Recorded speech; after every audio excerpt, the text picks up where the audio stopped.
വിയറ്റ്നാമിലെ കഥ പറഞ്ഞു തുടങ്ങിയ സ്ഥിതിക്ക് നമുക്ക് ആദ്യം മുതൽ പറയാം ഫ്രം ഡേ വൺ. ഹായ്, ഞാൻ doctor Fayad. Welcome to my Vietnam diaries. വിയറ്റ്നാമിലെ ഹോച്ച്മീൻ സിറ്റിയിലാണ് നമ്മൾ ഫ്ലൈറ്റ് ഇറങ്ങിയത്. അവിടെ നിന്ന് ക്യാന്തോ എന്ന് പറഞ്ഞ സിറ്റിയിലോട്ടാണ് നമ്മൾ പോകേണ്ടത്.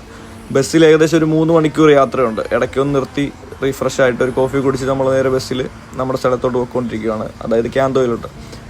യൂണിവേഴ്സിറ്റിയിലെത്തി. യൂണിവേഴ്സിറ്റി തന്നെ നമുക്ക് അവിടെ അവരുടെ സ്വന്തം ഓൺ റിസോർട്ട് യൂണിവേഴ്സിറ്റി പ്രീമിയസിനകത്ത് തന്നെ ഉണ്ട്. അതിനകത്ത് നമുക്ക് സ്റ്റേ ഒക്കെ തന്നു. നമ്മൾ അതിനകത്ത് വന്നൊന്ന് സെറ്റിലായി.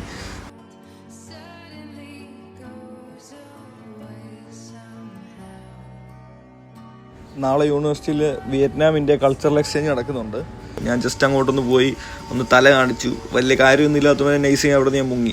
ഇവിടെ അടുത്ത് തന്നെ വാക്കിംഗ് സ്ട്രീറ്റ് ഉണ്ട്. അപ്പോൾ അവിടെ പോയി ഒന്ന് കറങ്ങി കുറച്ച് കാര്യങ്ങളൊക്കെ കണ്ടിട്ട് വരാൻ വിചാരിച്ചു. വാക്കിംഗ് സ്ട്രീറ്റ് ഫുള്ള് പരിപാടി, പാട്ട്, ഡാൻസ്, നമുക്ക് സമയം സ്പെൻഡ് ചെയ്യാൻ പറ്റിയ സ്ഥലം. ഞാൻ കുറച്ച് നേരം അവിടെ കറങ്ങി ഒരു കോഫി കുടിച്ച് കുറേ പരിപാടികളൊക്കെ കണ്ട് നേരെ റൂമിൽ വന്നു. നാളെ പരിപാടി ഉള്ളതുകൊണ്ട് നേരത്തെ എണ്ണിക്കണം.